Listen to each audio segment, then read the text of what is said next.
जय श्री कृष्ण, राधे राधे, श्री हरिदास। और ये है तिरुपति बालाजी पार्ट 4 जिसमें ये बताया जाएगा कि ऐसे कौन से रहस्य हैं जो वहाँ जाकर हमने इन आँखों से देखे, ऐसी चीज़ें जो बहुत अलग और बहुत चमत्कारी हमने जो महसूस किया। सबसे पहली बात मैं बताऊंगी, वहाँ पर बहुत सफाई रहती है, गंदगी आपको देखने को नहीं मिलेगी। इसीलिए शायद वैकुंठ पहुँचने वाले व्यक्ति वही हैं जो इस चीज़ का भी महत्व समझते हैं, जो किसी भी तीर्थ में जाते हैं और वहाँ गंदगी नहीं करते हैं।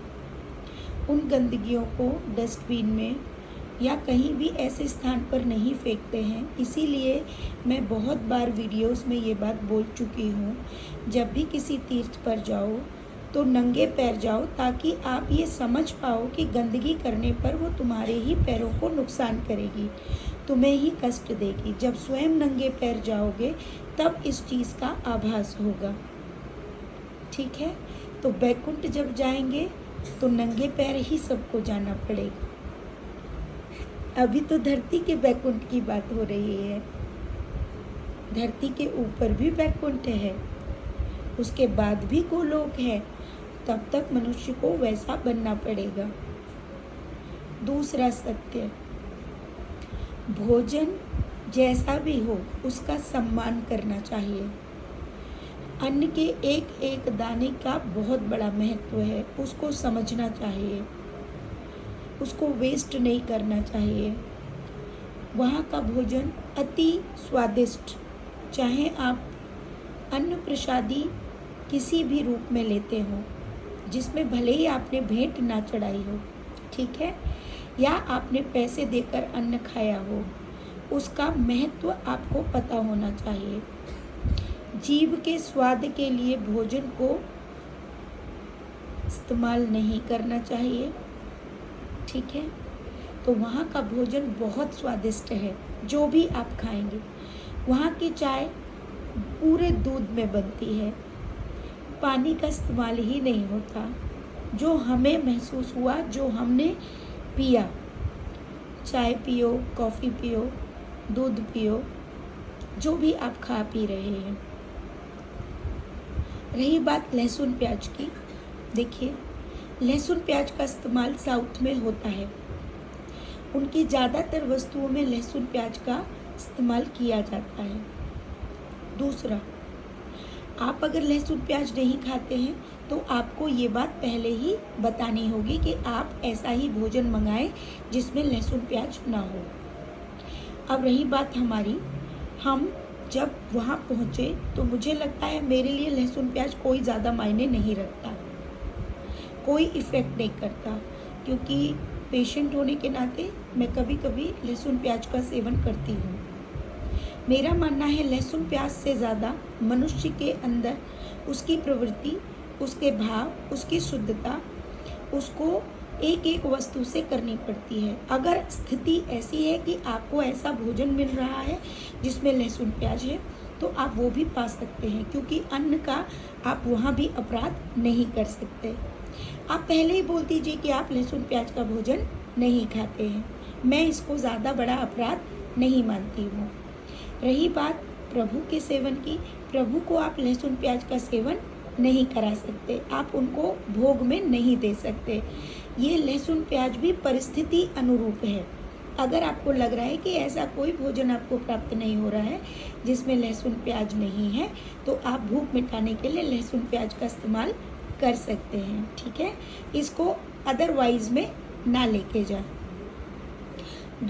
तीसरी बात, जब हम वहाँ गए, सफाई मैंने पहले ही बताया, हर जगह डस्टबिन है, अपने जो भी गंदी चीज़ें हैं आप डस्टबिन में ही डालें, जो भी वेस्ट है डस्टबिन में डालें, ऐसा।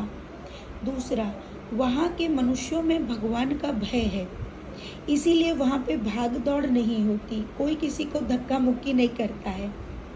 अगर कोई करता है तो वहाँ पर उसके भी कर्म लिखे जाते हैं।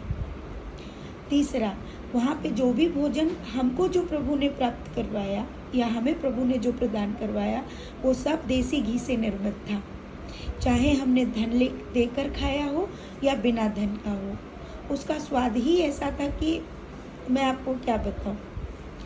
तीसरा, वहाँ पर हमें एक भी डॉग यानी जीव में कुत्ता नहीं देखा। तिरुमला में, मैं तिरुमला की बात कर रही हूँ जहाँ प्रभु विराजित हैं, वहाँ पर एक भी कुत्ता हमने नहीं देखा। जो जीव है ना, पशु, वो नहीं देखा हमने। बहुत अधिक जहाँ प्रभु का मंदिर है वहाँ पर एक भी पक्षी नहीं है। चारों तरफ प्रभु के मंदिर के पास अन्न ही अन्न है। चावल और चावल का भोग लगाया जाता है, लेकिन वहाँ पर कोई भी पक्षी हमें देखने को नहीं मिला। इन 4 दिनों में कोई बीट हमको नहीं मिली। मंदिर के बाहर कुछ पक्षी आपको देखने को मिल सकते हैं, जैसे कि कोयल और मोर। उनकी तादाद भी हमने मुश्किल से 1 या 2 देखी, लेकिन मंदिर परिसर में अंदर आपको कुछ भी देखने को नहीं मिलेगा। सबसे अचंभित बात, प्रभु के मंदिर के ऊपर आसमान में बादल सदैव जल से भरे हुए नजर आते हैं। ऐसे लगता है जैसे वो प्रभु के मंदिर के ऊपर छाया किए हुए हैं। ये हमने 4 दिन का जो हमारा अनुभव और जो एक्सपीरियंस है वो मैं आपको शेयर कर रही हूँ। ये हमें प्रभु ने दिखाया। वहाँ जब नीचे उतरे, सफाई हो गई, जीव नहीं देखे। वहाँ पर हमें भिखारी भी, जो बेगर्स होते हैं, हमको वो भी नज़र नहीं आए। वहाँ आपको टीका लगाने वाले लोग ज़रूर मिल जाएंगे। आप अगर उनको बोल दोगे नहीं लगाना है तो वो नहीं लगाएंगे, ठीक है। ये तिरुमला की बात हो रही है। तिरुपति में नीचे ये सब चलता है, ठीक है। वहाँ आपको सब मिलेंगे जैसे कि और धार्मिक स्थानों पर मिलते हैं। ये सारी चीज़ें, ये 4 दिन में ऐसे दृश्य हमें नज़र आए जो हमने अपनी आंखों से देखे या ईश्वर ने हमें दिखाए। हमें जो अनुभव कराया वो पूरा बैकुंठ का था। वहाँ कितने भी धनवान क्यों न हो, आपको लाइन में लग के ही दर्शन मिलेंगे। तरीके और बैकुंठ के दरवाज़ों तक जाने का जो तरीका होगा, जैसे कि किसी को गरुड़ के द्वारा, किसी को ज़मीन के द्वारा, किसी को चलकर, इस तरह से वहाँ की अवस्था है।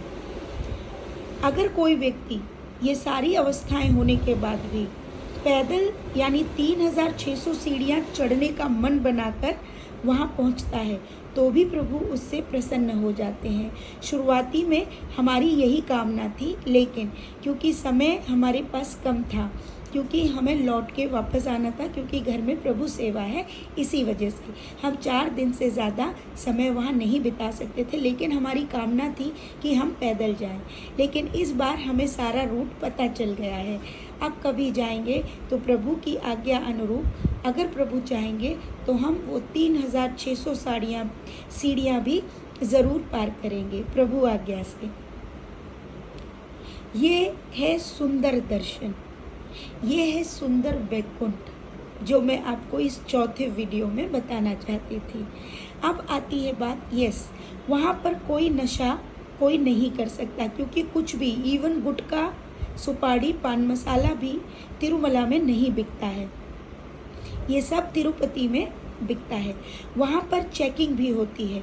जहाँ गरुड़ भगवान की एंट्री होती है वहाँ पर मेन चेकिंग होती है। अगर किसी मनुष्य के बैग में छिपा के कहीं और ले जाओ वो अलग बात है कि आपकी बॉडी पार्ट्स में छिपा लो। अगर गुटखे की पुड़ियाएँ भी अगर मिल जाती हैं तो 10,000 का जुर्माना वहाँ पर पे करना पड़ता है। जो हमने अनुभव किया वो मैं आप सब तक पहुँचा रही हूँ। तो इस प्रकार वहाँ पर भाव अनुरूप, शायद कोई आया है तो मैं थोड़ा सा विराम देती हूँ। चलते चलते ही मैं दरवाज़ा भी खोल रही हूँ, शायद मम्मी होंगी। हाँ, ठीक है, बादल आ रहे हैं तो भी मैं वीडियो पूरा बना दूँ।